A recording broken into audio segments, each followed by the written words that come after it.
मायका बड़ा ये ससुराल। सोनिया दिखने में बहुत ही सुंदर, सुशील और गुणी लड़की थी, लेकिन जब से सोनिया शादी करके ससुराल आई थी तब से उसे बहुत बुरी आदत लग गई थी।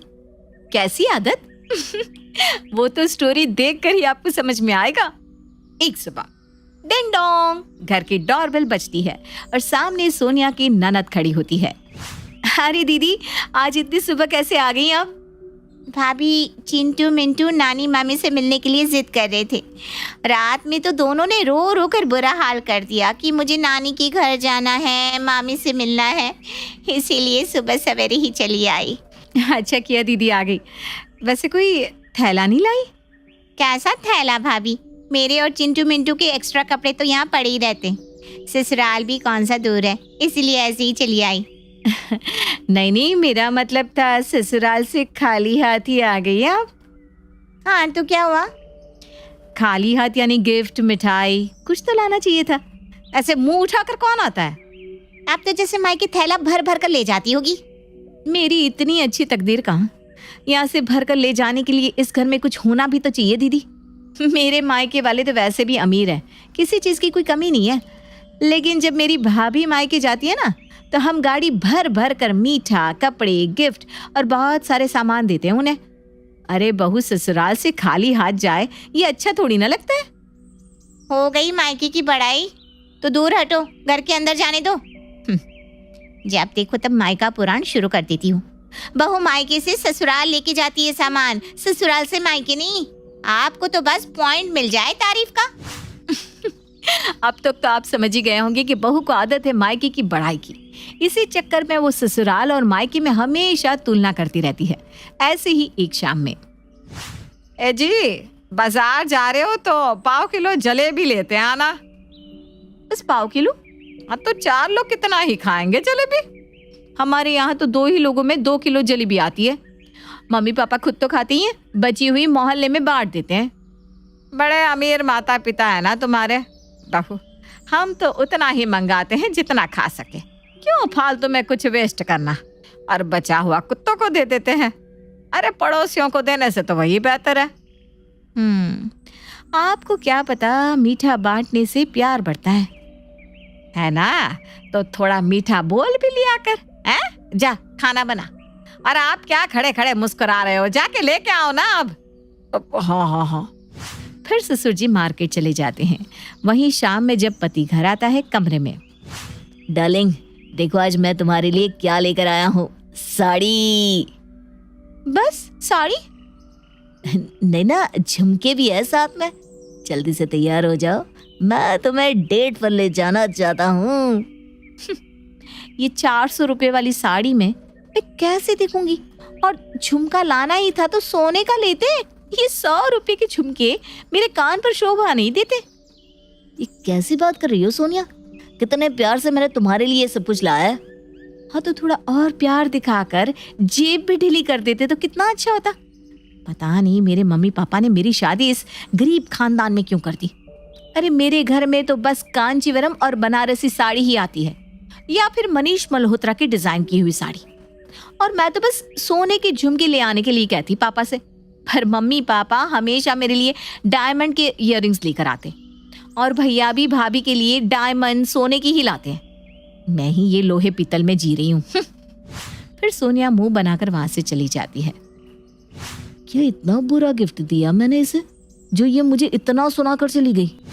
बेचारा पति बिना किसी गलती के बीवी की बक बक सुन के उदास हो जाता है।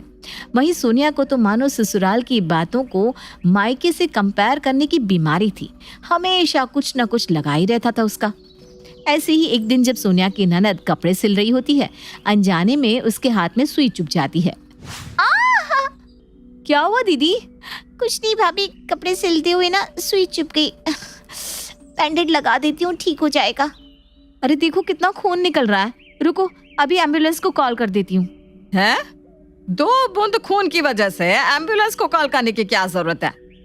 अरे अगर खून की कमी हो गई बॉडी में तो, और 2 बूंद खून भी बहुत होता है माँ जी। रुको मैं अभी आपको हॉस्पिटल ले चलती हूँ दीदी। मैंने बैंडेड लगा दिया है, शाम तक ठीक हो जाएगा। ओके? क्या जमाना आ गया है, किसी की भलाई सोचने लायक ही नहीं है यहाँ।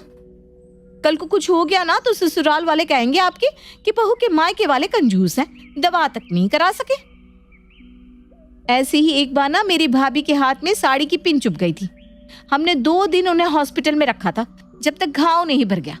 हाँ, आप लोगों से अच्छे तो मेरे मायके वाले हैं, कंजूस तो नहीं है कम से कम। फिर शुरू हो गया इसका मायका पुराण। फिर दोनों माँ बेटी अपने अपने काम में लग जाती हैं। बोलना ही बेकार है। वहीं शाम में जब सभी चाय के लिए बैठे होते हैं, पापा वो लेनदारों का फोन आ रहा है बार बार, आप बात कर लो ना, वैसे भी रिश्तेदारी है, थोड़ा तो समझ कर ले सकते हैं ना। बेटा मेरी बात तो हुई तेरे फूफा जी से, वो एक सुनने को तैयार नहीं है। कहते हैं आज के आज पैसे चाहिए, बहुत समय हो गया। बस आते ही होंगे वो। कौन पापा जी? अरे तेरे फूफा ससुर बेटा। आते ही होंगे नहीं साले साहब, आ गया। अरे जब पैसे दे नहीं सकते थे तो लिए क्यों? देखो 1 साल होने आया, अब तक बकाया है। हमारा भी घर परिवार है, ज़रूरत है, कैसे चलेगा बताओ? भैया रिश्तेदारी अपनी जगह है, लेकिन पैसों का हिसाब किताब तो अपनी जगह है ना। हाँ जीजा सही बात है, बस कल परसों में पैसे मिलने वाले हैं तो दे देता हूँ। वैसे भी 10,000 ही तो बाकी है, वो भी ब्याज, मूलधन तो चुकता हो गया। हाँ तो क्या ब्याज के पैसे भूल जाऊं क्या? परसों आता हूँ, राम राम। फूफा जी पानी तो पी के जाओ। अब जब पैसे मिलेंगे तभी पीऊंगा। कैसे रिश्तेदार हैं आप लोगों के? अरे हमारे तो रिश्तेदार पैसे दे के भूल जाते हैं, और यहाँ देखो मूलधन दे दिया है फिर भी ब्याज के लिए आके खरी खोटी सुना कर जा रहे। खैर गलती भी तो आप लोगों की है। मेरे मायके में तो कभी पैसे लेने की नौबत ही नहीं आती। मम्मी पापा मजबूत सेविंग्स करके रखते हैं। जब इतनी ही जरूरत थी तो मुझे कह दिया होता, मम्मी पापा से मांग लेती। बहू तेरी शादी में गहने बनवाने के लिए ही लिए थे पैसे, तब नहीं थे तो अब मांग ले। अरे माँ जी मांग तो लेती अगर पहले बताए होते तो। मम्मी पापा तो यहाँ है नहीं ना, मालदीव्स गए हैं घूमने। क्या झूठ कहती है बहू। परसों ही समधी जी को मैंने भंडारे में खाना खाते देखा। जहाँ मंदिर का भंडारा हम लोगों ने ऑर्गेनाइज करवाया था ना, वहीं साथ में 4 पूरी एक्स्ट्रा बांध कर ले गए समधन के लिए। ये सुनकर तो मानो बहू की सिट्टी पिट्टी ही गुल हो जाती है। अरे नहीं नहीं पापा जी, ऐसा हो ही नहीं सकता। आपसे पहचानने में गलती हो गई होगी। अब बूढ़े हो रहे हो ना तो याददाश्त कमज़ोर हो ही जाती है। या तो पापा को कोई बहुरूपिया होगा। वैसे भी ना उनकी अमीरी देखकर 4 लोग और उन्हें कॉपी करते हैं। वो तो छुट्टियों में मालदीव्स गए हैं। ये देखो फोटो। इसमें तो बस समंदर दिख रहा है। मम्मी पापा कहाँ हैं तुम्हारे? अरे वो तो कैमरा के पीछे है ना, नहीं तो फोटो कौन खींचेगा। चलो मैं किचन में चलती हूँ, बहुत काम पड़ा है। एक दिन ना ये खुद ही मुक्के के खाएगी अपने मायके वालों के चलते। छोड़ो ना माँ, क्या पता सच बोल रही हो। कौन सा हम उनके घर रहकर आए हैं। हाँ ये भी ठीक है। वहीं एक दोपहर। सोनिया आज तुम्हारे भैया तुमसे मिलने आने वाले हैं शाम में, कुछ अच्छा बना लेना अपने भैया के लिए। अच्छा भैया आ रहे हैं, तब तो मैं उनकी पसंद की ही डिश बनाऊंगी। पनीर की पकौड़ी, मशरूम की सब्जी, वेज क्रिस्पी, पुलाव, पूरी, बटर मसाला, पनीर के पराठे भी बना दूंगी। डेजर्ट में राजभोग आइसक्रीम फुल्ली लोडेड विद काजू बादाम। यार रहम करो हम पर, नॉर्मल खाना भी तो बना सकती हो जो सब इजीली खा सके। तुम महीने भर की सब्जी के पैसे एक ही दिन में उड़ा दोगी, और इतना हैवी खाना खाएगा कौन? अरे ये भी तो नॉर्मल ही है ना, इनफैक्ट मोर टेस्टी है भैया की पसंद का जो है। इससे अच्छा पनीर बना दो और साथ में खीर। जलते हो ना आप मेरे मायके वालों से। अरे आपको पता है मेरे मायके में जब कोई आता है ना तो मम्मी पापा कुक को कहकर उसकी पसंद का खाना बनवाते हैं। और तो और हर मेंबर की अपनी अपनी पसंद का खाना। वो अपने मन से कुछ भी खाने को नहीं कहते उन्हें। पता नहीं मैं किस गरीब खाने में आ गई। पति के पास पनीर और सब्जी खरीदने के पैसे नहीं है, इसीलिए भैया का पसंद का खाना बनाने के लिए मना कर रहे हो। मम्मी को कह रही थी कि आपने बराबरी में मेरी शादी करो, फिर भी मम्मी ने जबरन मुझे पता नहीं कहाँ फंसा दिया। कहाँ आ गई मैं शादी करके गरीब खाने में। अरे बहू रो मत, तुझे जैसा सही लगे वही बना ले, बस अपने भैया के लिए। हम एडजस्ट कर लेंगे। हाँ फिर महीने भर दाल रोटी से काम चला लेंगे। अरे चुप रहो जी, कभी कभी बहू की भी सुन लेनी चाहिए ना। वहीं शाम में जब बहू का भाई आता है तो वो बहुत ही अच्छे से उसका स्वागत करती है। और फिर खाने के समय जब सोनिया उसे खाना परोसना शुरू करती है। दीदी ये सब मेरे लिए? हाँ भाई, मैंने अपने हाथों से बनाया है। ये सब खाने का नाम क्या है दीदी? अरे ये तेरी पसंद का है ना? नहीं, इसमें तो प्याज और रोटी तो है ही नहीं। माँ तो वही देती है, मुझे वही पसंद है, क्योंकि उसके सिवा कुछ मिलता भी तो नहीं ना। अरे मम्मी जी, ये ना मजाक कर रहा है, इसकी मजाक करने की बुरी आदत है। मैं परोसती हूँ ना भाई, खा के बताओ कैसा बना है खाना। अरे वाह दीदी, लाजवाब। ये सब ना बहुत टेस्टी खाना है। मैंने तो कभी इतना टेस्टी खाना देखा ही नहीं था। और खाना तो छोड़ो, इसे स्मेल भी नहीं किया था। आपकी शादी तो बहुत अच्छी घर में हो गई है, मजा आ गया दीदी। बहू के भाई की बात सुनकर सब बहू को देखने लगते हैं। वहीं बहू बहुत ही ज्यादा अटपटा गई। अरे आप लोग ना गलत मत समझो, भैया को ना कैरेक्टर चेंजिंग की बीमारी है। कभी कभार ये भूल जाते हैं कि ये कौन है, इसलिए ये ऐसा बिहेव कर रहे हैं। भैया अब खाना खा चुके ना, मैं आपको बाहर तक छोड़ कर आती हूँ, चलिए। अब तक तो घर वाले समझ ही चुके थे कि बहू कुछ चीजें छुपाने की कोशिश कर रही है, लेकिन कब तक? इसके बाद बहू सुधर जाएगी या बहू की मायके पुराण वाली आदत बढ़ती जाएगी? सोनिया अपने भाई को छोड़कर घर में आती है। छोड़ आई अपने भाई को बस डिपो तक। बस डिपो तक क्यों? मेरे मायके वाले आप लोगों की तरह गरीब थोड़ी ना है। वो बस में नहीं, प्राइवेट जेट में ट्रैवल करते हैं। पापा ने अपनी प्राइवेट जेट भेजी थी भाई के लिए, उसी से गया है। अच्छा, तो यहाँ हेलीपैड तेरे पापा ने बनवाया या वो भी प्राइवेट जेट की तरह हवा में उड़कर आया बहू? माँ जी, कुछ पता ना हो ना तो आप अपना गटर जैसा मुंह खोला ही मत करो। पापा का प्राइवेट जेट एडवांस है, वो रोड पर भी लैंड कर जाता है और उसे हेलीपैड की जरूरत भी नहीं पड़ती। अच्छा, तभी बाहर से किसी के शोर की आवाज आती है। ये बाहर आवाज कौन कर रहा है? तभी एक पड़ोसन घर के अंदर आती है। अरे ओ सुलोचना बहन, मेहमान तो कम से कम अपने स्टैंडर्ड के रखा करो। कैसे कैसे भिखारियों को घर में ले आती हो, मोहल्ले वालों को तकलीफ होती है। अरे क्या हुआ, हमने किस भिखारी को बुला लिया? अरे वही कुछ समय पहले जो आदमी आपके घर आया था। वो तो बहू का भाई था। अरे जो भी हो, पहले बाहर तो देखो। वो मेरे पालतू कुत्ते टॉमी पर सवार होके उसे लेके जा रहा है। हैं? ये क्या कह रही हो? तभी सभी बाहर जाते हैं तो देखते हैं कि बहू का भाई पड़ोसन के कुत्ते टॉमी पर बैठा था। चल मेरे कुत्ते टुकड़ुक टुकड़ुक टुक, चल मेरे कुत्ते टुकड़ुक टुकड़ुक टुक। भाई ये क्या कर रहा है तू? अरे देखो ना दीदी, ये चल ही नहीं रहा है। बहू, तू तो कह रही थी कि ये प्राइवेट जेट से गया। तेरे पापा की प्राइवेट जेट अकेले ही उड़ गई क्या? नहीं नहीं माँ जी, ऐसा नहीं है। मुझे लगता है भाई फिर से दूसरे कैरेक्टर में घुस गया है। मैंने 100 रुपये दिए थे ना बस से घर जाने को, तो यहाँ क्या कर रहे हो? मैंने सोचा 100 रुपया बचाकर पैदल ही घर चला जाता हूँ, लेकिन फिर सोचा पैर दर्द हो जाएगा, इसलिए ना ये कुत्ते पर बैठकर जाने लगा। लेकिन देखो ना, यहाँ आंटी ने रोक लिया। सत्यानाश हो।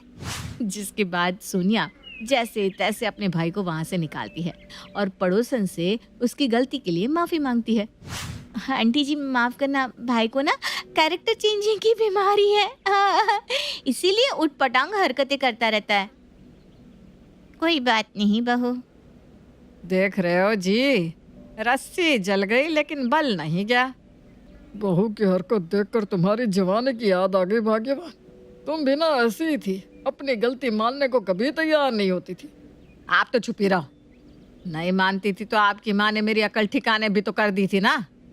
तो तुम भी उसी तरह अपनी बहू की अकल ठिकाने लगा दो। अब मैं कहाँ भोली भाली, मुझे तो सासू भी चालू मिली और बहू भी। हे भगवान, कैसे सुधारूं इस बहू को? क्या कहा माँ जी?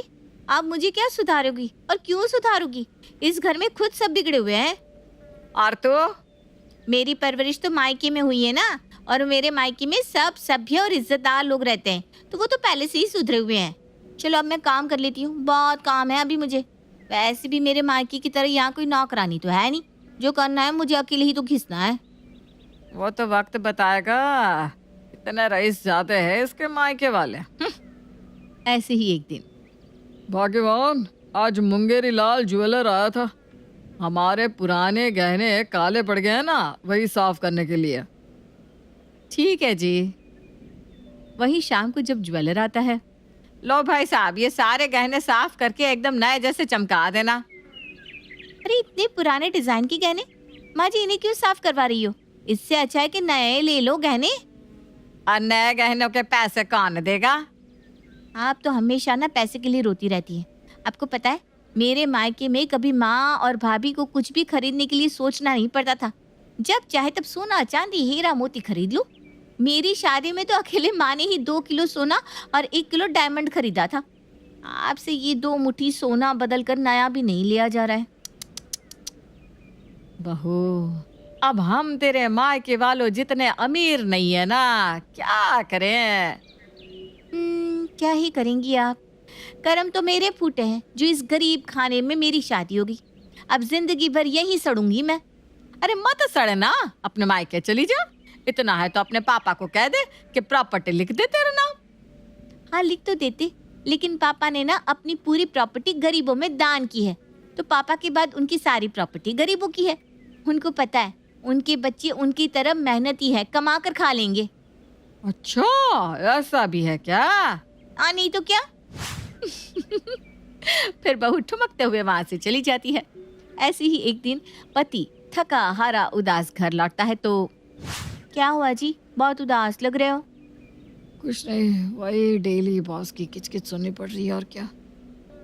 आप लोगों के तो बॉस भी ना आप ही की तरह है। एक मेरे पापा को देख लो, इतनी बड़ी कंपनी के मालिक है, लेकिन कभी अपने एम्प्लॉय से घमंड से बात तक नहीं करते। वो सब तो ठीक है, लेकिन ससुर जी की कंपनी कब खुली? वो तो सब्जी का ठेला लगाते थे ना हमारी शादी के समय। अमीर लोग ना कभी कभी अपनी अमीरी दिखाते नहीं, ये तो आप समझ नहीं पाएंगे। पापा इसीलिए सब्जी का ठेला लगाते थे ताकि लोगों को ये ना लगे कि इतने अमीर हैं तो घमंडी होंगे। वो लोगों को हमेशा से ये जताना चाहते थे कि कोई भी काम छोटा या बड़ा नहीं होता, बस इसलिए ना। मैं बहुत अच्छे से समझता हूँ सोनिया। वैसे बहू, जब तेरे पापा की इतनी बड़ी कंपनी है तो इस निठल्ले को अपने पापा से कहकर कंपनी में ही जॉब दिलवा दे, पेमेंट भी अच्छी मिल जाएगी। क्या पापा जी कैसी बात करते हो? अब आप ही बताओ, रिश्तेदारी में प्रोफेशन अच्छा लगेगा क्या? नहीं ना, वैसे भी रिश्तेदारी में बुराई होती है, वरना मैं तो कब का पापा को कहकर इनकी जॉब स्विच करवाने वाली थी। लेकिन ये सब ठीक नहीं है ना। कल को इन्होंने पापा की कंपनी में गरीबों वाली हरकत कर दी तो मेरे पापा की इज्जत की तो भजिया तल जाएगी ना। अरे मैं इतना बुरा तो नहीं हूँ। तो कौन से अच्छे हो? महलों के सपने दिखाकर मुझसे शादी किए और मुझे ला के इस गरीब खाने में पटक दिया। खैर, ये तो बहू की आदत हो गई थी, जिससे अब ससुराल वाले बुरी तरह तंग आ चुके थे। लेकिन किसी को समझ में ही नहीं आ रहा था कि बहू को कैसे सबक सिखाया जाए। वहीं एक दिन, मासी जी कितने दिन हो गए आपसे मिले हुए, अब आप इसी शहर में हो तो मेरे ससुराल आ जाओ ना। अब तू इतना कह रही है बेटा, तो मैं मिलकर ही जाती हूँ तुझसे। वैसे भी ना मेरी फ्लाइट की टिकट 1 हफ्ते बाद की है। ठीक है मौसी जी। जिसके बाद सोनिया घर को सजाने में लग जाती है। बहू, अभी तो दिवाली भी नहीं आई, घर क्यों सजा रही है? इस गरीब खाने को थोड़ा ढंग का बना रही हूँ। मेरी मौसी आ रही है, देखेंगी तो क्या सोचेंगी, किस गरीब घर में मेरी शादी हो गई है। जब देखो तब बुराई ही करती रहती है। न जाने किस मनहूस घड़ी में मैं इसे अपनी बहू बनाकर ले आई। इसी तरह सास बड़बड़ाकर वहां से चली जाती है। वहीं बहू बड़बड़ाते हुए घर का काम करने लगती है।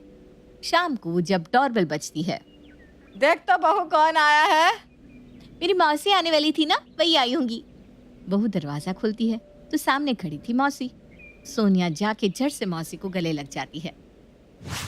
अरे मौसी, कितने दिनों बाद दिखी आप। मैं बहुत खुश हूँ आपको यहाँ देखकर, सच में। बहू बोले जा रही थी, लेकिन मौसी है कि कोई रिप्लाई नहीं दे रही थी। उनका तो मुंह का ढक्कन खुला हुआ था और वो बस घर को देखे जा रही थी। क्या हो गया मौसी, ऐसे क्या देख रही हो? जानती हो मम्मी पापा ने मुझे इस गरीब खाने में उठाकर पटक दिया है, अब क्या कर सकती हूँ। आइए, जो है यही है अब। बेटा बहुत अच्छा है जो है, और इससे बेहतर क्या चाहिए तुझे?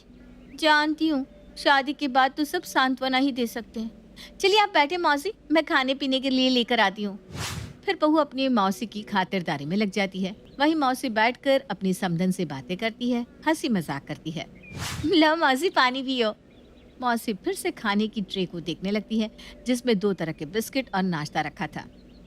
मौसी ऐसे मत देखो ना, आप ऐसे देखती हो तो मुझे शर्मिंदगी महसूस होती है। अब मेरा ससुराल मायके से छोटा है तो क्या ही कर सकते हैं। बहुत ही है बेटा इतना, अब इससे ज्यादा मैं क्या ही खाऊंगी, हैं? इतना खा लूं वही बहुत है। अरे इतने में क्या होगा समधन जी, मैं बाहर से जलेबी और कचौरी मंगा लेती हूँ। नहीं नहीं, इतना बहुत है। मौसी के मना करने के बाद भी सास बाहर से नाश्ता मंगाती है और जब तक मौसी घर में रहती है सब उनकी खूब खातिरदारी करते हैं और खातिरदारी होते देख मौसी बस देखती ही रह जाती है। वहीं बहू हमेशा गरीबी वाला डायलॉग चिपकाती रहती है और जब मौसी के जाने का समय होता है, बेटा अब मैं चलती हूँ, मेरी फ्लाइट का समय हो गया। जी मौसी, आराम से जाना, मैं बहुत मिस करूँगी आपको। मैं भी बेटा। अरे समधन जी ऐसे कैसे जा रही हैं आप? क्यों, क्या हुआ? रुकिए मैं अभी आई। फिर सास कमरे में जाके मौसी के लिए साड़ी, मिठाई और विदाई के पैसे ले आती है। ये लीजिए। अरे अरे, ये क्या है? आप तो मुझे शर्मिंदा कर रही है बहन जी। घर में आए मेहमान खाली हाथ नहीं जाने चाहिए। अरे पर बहुत बहुत शुक्रिया। मौसी जानती हूँ मेरे मम्मी पापा जितना नहीं है, लेकिन अब जो भी है रख लीजिए। बस कर सोनिया, कितनी हाकेगी बेटा? जब से मैं आई हूँ मायका मायका मायका लगा रखा है बस। अरे एक झोपड़ी है वो भी ढंग से नहीं बनी। मैं तो सोच रही थी बुराई ना करूं, लेकिन अब क्या ही करूं तू ही बता। तेरे घर जब भी आती थी ढंग से पेट भर खाना भी नहीं मिला, विदाई तो दूर की बात, और यहाँ तेरी सास विदाई, कपड़ा, मिठाई सब दे रही है। सच में सोनिया बेटा, तेरे तो भाग्य खुल गए इतना बड़ा ससुराल पाके, वरना तेरी माँ जैसा हाल होता तेरा भी। चलो चलती हूँ मैं, नमस्ते। खैर मौसी जी तो चली गई, लेकिन जाते जाते बहू के मुंह पर ताला लगा कर गई। सोनिया को इतनी शर्मिंदगी महसूस हुई कि उस दिन के बाद सोनिया ने मायके की झूठी बड़ाई करना एकदम से छोड़ दिया। हाँ,